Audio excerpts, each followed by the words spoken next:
एयाज साहब, बिल आखिर मुल्क की तमाम बड़ी सियासी जमातों, नून league, peoples party, Jamiat Ulama इस्लाम की लाख कोशिशों के बावजूद मुल्क के सबसे हसास सूबे में एक बार फिर पीटीआई की फतह हुई है और उनका वजीर आला मुंतखब हो गया है। आप कैसे देख रहे हैं इस सूरत हाल को, और क्या वफाक और रियासत के मुखालिफ सुहेल अफरीदी सूबा चला पाएंगे? नहीं, मेरे ख्याल लार्जर चला पाएंगे। अली अमीन गंडापुर भी थे, ये भी हैं।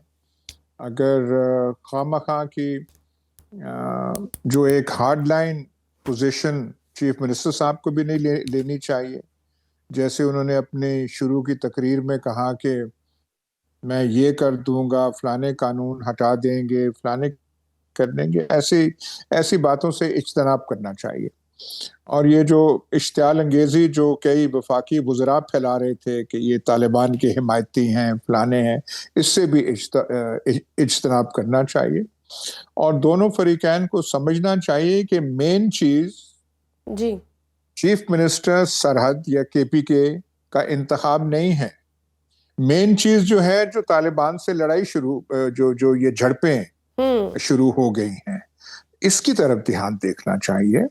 और ये बहुत एक खतरे की घंटी है और तमाम तवज्जो इस पर मरकूज होनी चाहिए। ठीक सर, कल एक पीएमएलएन के वफाकी वजीर ने टीवी शो में बरमला कहा कि अगर नए वजीर आला अपने ऑपरेशन वाले मौक़िफ़ पर कायम रहे और वफाकी यूं मुखालफत की तो एक 18वें ग्रेड के ऑफिसर के दस्तखत से वो जा भी सकते हैं, यानी गवर्नर राज या इमरजेंसी डिक्लेयर हो सकती है। आप समझते हैं कि इतनी अक्सरियत रखने वाली जमात के खिलाफ ऐसा एक्शन ऐसे माहौल में लिया जा सकता है?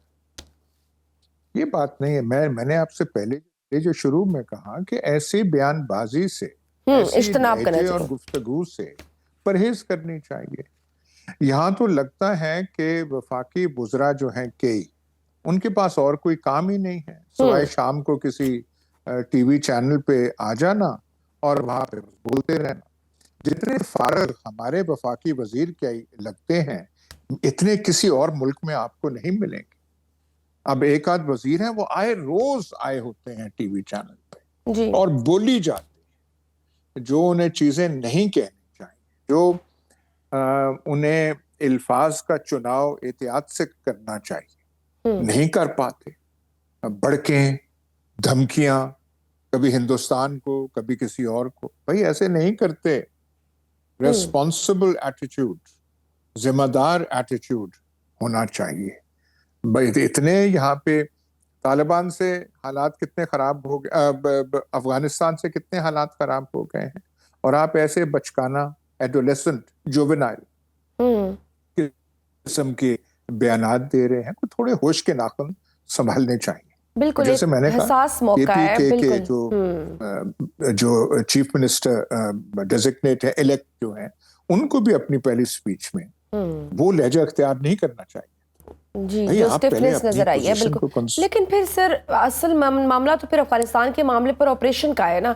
पीटीआई इसकी मुखालिफ है और इमरान खान साहब का तो दिहाइयों से ये मौक़िफ़ है कि ऑपरेशन की बजाय मुज़ाकरात किए जाएं। आप क्या समझते हैं कि जिस तरह अफगानिस्तान पाकिस्तान पर बराह रास्त हमलावर है, ऐसे मौके पर क्या मुज़ाकरात की बात मुनासिब है?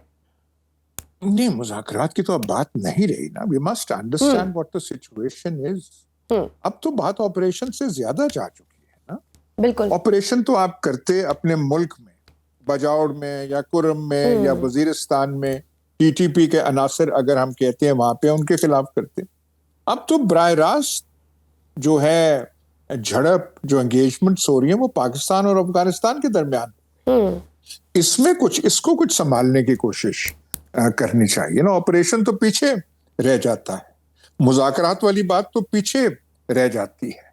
ऐसा ही है। आखिर वो जो दूसरी तरफ से मौक़िफ़ है, एक बात तो सामने चीज है ना कि ये जो शुरू कब हुआ, ये सारे जो यहाँ पे टेररिज्म का जो एक नया रिसर्जेंस है, कब शुरू?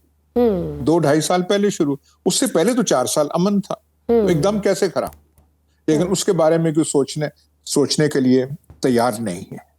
और ये जो है चीजें कि जी वहां से जंगजुओं को लाया गया, कौन लाया जी, ये कहने के लिए भी कोई तैयार नहीं। तो वो फिलहाल ऐसे बहस मुबाहिसे को पीछे रहने देना चाहिए।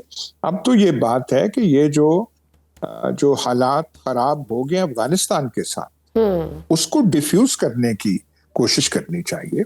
हमारी मुसल्लह अफवाज अपना जो है मुल्क और का दिफा जो है, और वहां से अगर एग्रेशन आई है उसका जवाब दे रही है, उसका फर्ज बनता है और बिल्कुल ठीक ऐसे करना चाहिए। लेकिन अगर हालात सिचुएशन एस्केलेट करती है जी वो तो किसी के मुफाद में नहीं, और हमारे मुफाद में तो बिल्कुल नहीं। ऐसे ही है, बिल्कुल। और हमें एहतियात बरतनी चाहिए, लेकिन सर फिर एहतियात वो नज़र नहीं आ रही, वो सेंस ऑफ रिस्पॉन्सिबिलिटी जो दोनों साइडों से नज़र आनी चाहिए वो कहीं ना कहीं लैक करती है। अब हम खुद देख रहे हैं गुज़श्ता 4 रोज़ से अफगानिस्तान और पाकिस्तान के दरमियान जंगी सूरत हाल है और हमारे कई जवान और ऑफिसर्स शहीद हो चुके हैं और पाकिस्तान के बॉर्डर हदूद के खिलाफ वर्जी करते हुए काबिज तालिबान रजीम हमले कर रही है मुसलसल। तो फिर ऐसे में सूबे में इस तरह का चीफ एग्जीक्यूटिव लाना जो फोर्सेस और वफाक के ऑपरेशन की मुखालफत करे, डोंट यू थिंक कि उनके लिए भी बहुत चैलेंजिंग हो जाएगा और वो वजारत भी सस्टेन करना मुश्किल हो जाएगी? देखिए हजूर, पहले एक बात तो करें, जो भी चीफ मिनिस्टर हो अवाम का नुमाइंदा होना चाहिए या नहीं, पहली बात तो ये तय करें। सर इस पे तो कोई दो राय नहीं है। फैसला आपने करना है या वहां की अक्सरियत ने करना है? आपने उस पर एतराज उठाने वो तो बाद में उठाए ना, कि ये ऐसा है, उसकी शक्ल में अच्छी नहीं लगती, नाक उसका टेढ़ा है, ये बाद में कर लें ना। पहले ये तो असूल तय कर लें कि किसने फैसला करना है। केपीके की असेंबली में अक्सरियत ने करना है या आप और मैंने करना है टीवी चैनल्स पे बैठ के, या हुकूमती बुज़रा ने करना है? वहां पे क्या आप समझते हैं कि जो अक्सरियती आवाज है उसकी नुमाइंदा ना हो जी और कोई और हो, वो काम चला लेंगे? तो बड़ा हिसास सूबा है, बिल्कुल। और जो मैदान जंग बनी हुई है वही सूबा बना हुआ है। बलूचिस्तान की मैदान जंग की नौयत और है, यहाँ पे और है, और इस सूबे के लोग जो हैं उनका कोई नुमाइंदा है। आप अगर नहीं तस्लीम करते तो फिर आप कहां से लाएंगे?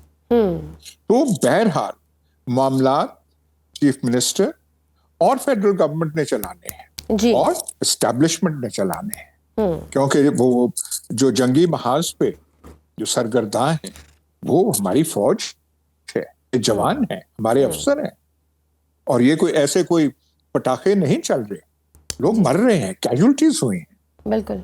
हम कहते हैं कि हमने तालिबान का ये किया, लेकिन हमारा भी तो जानी नुकसान हुआ है।